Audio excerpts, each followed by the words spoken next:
Hi, my name is Tony, and I'd like to talk to you today about the Do Not Resuscitate order. Did you know that the effective rate of CPR in a case where a patient's heart has stopped or they have stopped breathing is only about 15%? If the patient is over 70 or if the patient is a child, the percentage of effectiveness goes down considerably. It's based entirely on the patient's pre-existing conditions, the age of the patient, and how soon CPR is administered to the patient after the incident. So today I'd like to cover what the DNR actually is, how it's applied to a patient, and some of the guidelines necessary to think about when using a DNR. What exactly is life-saving measures? One of the key components is CPR, cardiopulmonary resuscitation.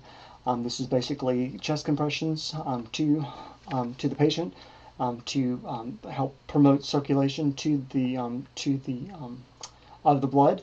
It also occasionally there are also breaths administered to the patient's lungs that then circulates and adds more oxygen back into the lungs. And there may additionally be, if the patient is then received by or is in contact with healthcare personnel, they could also administer medication, give them shots of perhaps like epinephrine to revive the heart, shock it back into service. There are also some additional things that may be added.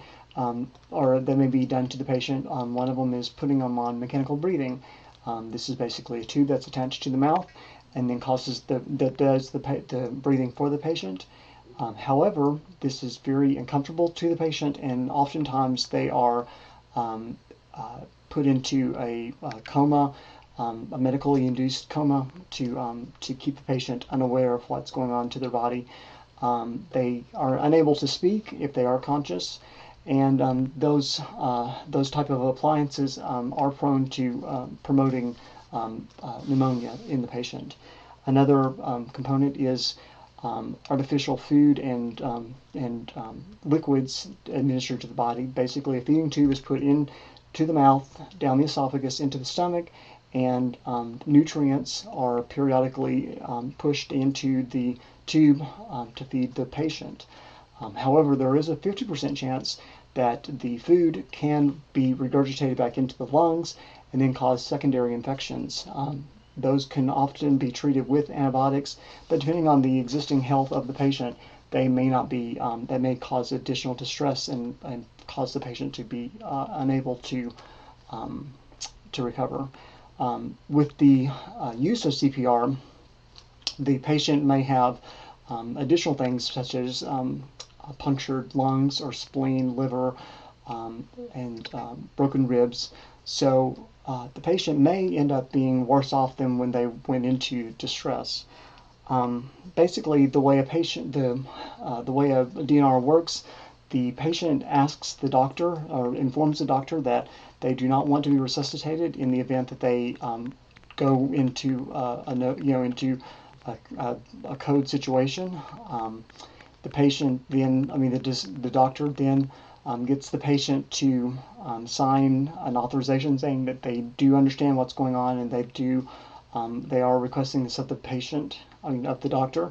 The doctor then puts the order in the patient's medical record, and all necessary personnel are informed of the decision. Oftentimes, though, families are brought in so that everybody's on the same page with what the patient's wishes are, and that everybody understands what will happen if a death situation occurs. Basically, when you discuss, when you try to bring up the topic of a DNR, it should be discussed in terms of allowing natural death as opposed to making it appear that you're restricting or somehow withholding the information or withholding treatment from the patient. And I'd like to close with the point that just because a patient is no code, that doesn't mean no care. So just because a patient has decided to not be resuscitated in the event that they go into cardiac arrest, that they will not receive treatment. They actually will receive treatment. They can still have pain management, and their emotional and physical needs up until the moment of their death will be met in the most courteous and utmost way. So I hope this information helps you understand what a DNR is. I hope this information helps you prepare for your own potential future, and thank you for your time.